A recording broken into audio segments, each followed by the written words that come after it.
How's it going, everyone? Welcome back to Cooking Without Pants On, where today we are going to be reading Moby Dick, Chapter 2. So please, sit back, relax, and enjoy the sounds of my book and my voice.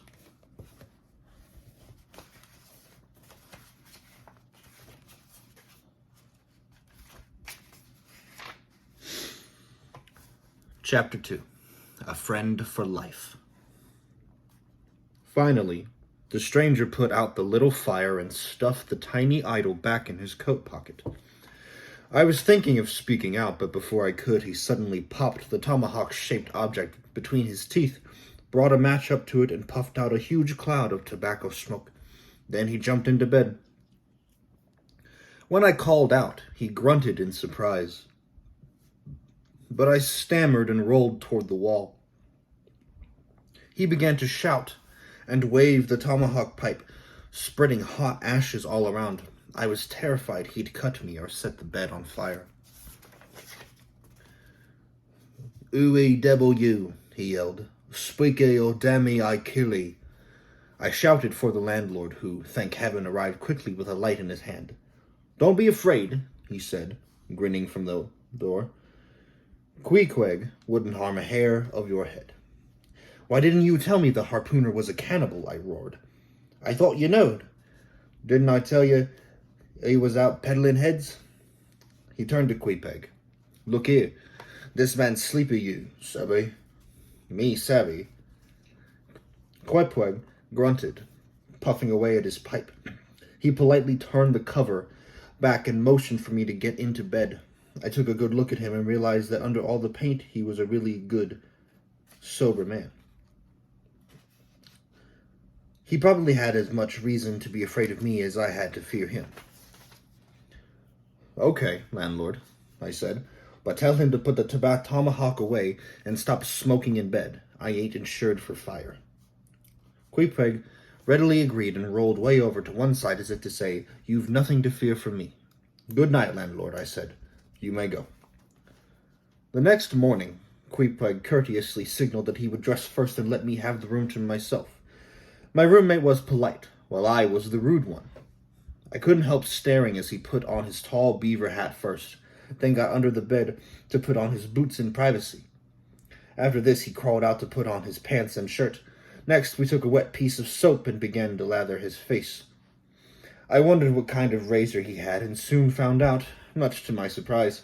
He slipped the harpoon head off its long pole, sharpened it on his boot, and vigorously scraped away at his cheeks.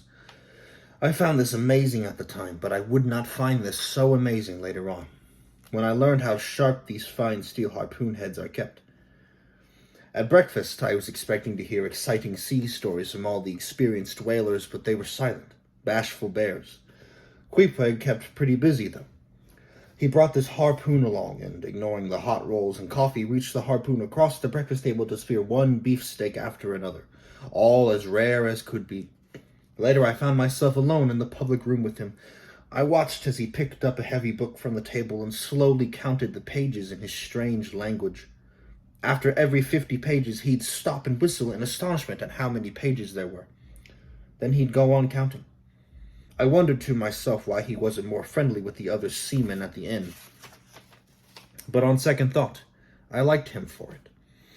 Here was a man 20,000 miles away from his home in New Zealand, in a place as foreign to him as if he'd landed on the planet Jupiter.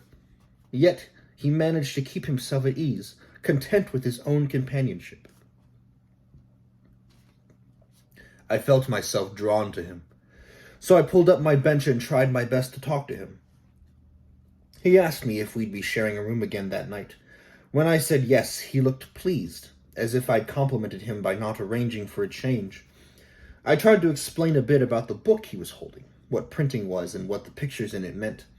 When I suggested we smoke, he produced his tobacco pouch and tomahawk pipe. We passed the pipe back and forth a few times. When our smoke was over, he pressed his forehead against mine, clasped me around the waist, and said that we were married, which in his country's language meant that we were now best friends and he would die for me if necessary. Here in America, of course, we don't trust people so quickly. Close friendships don't form so fast. I felt, though, that in the case of this innocent savage, the old rules just didn't apply.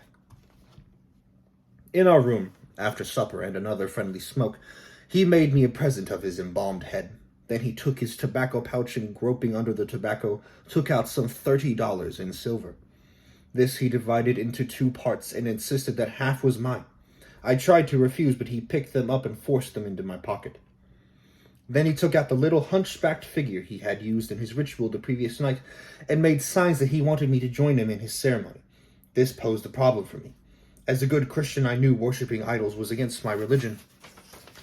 But then I got to thinking, could my great God, mighty ruler of all of heaven and earth, be jealous of a little piece of wood? And doesn't God really want us all to do for our fellow men what we would want them to do for us? So I lit the fire, offered the figure some burnt biscuit, and bowed once or twice. This done, I went to bed. With both of us wide awake early in the morning, Queequeg began to talk about his background. Queequeg born of Kokovoko, Smalley Island in South Pacific, he explained. Queequeg father king and uncle high priest of island. Queequeg be king when old father dies.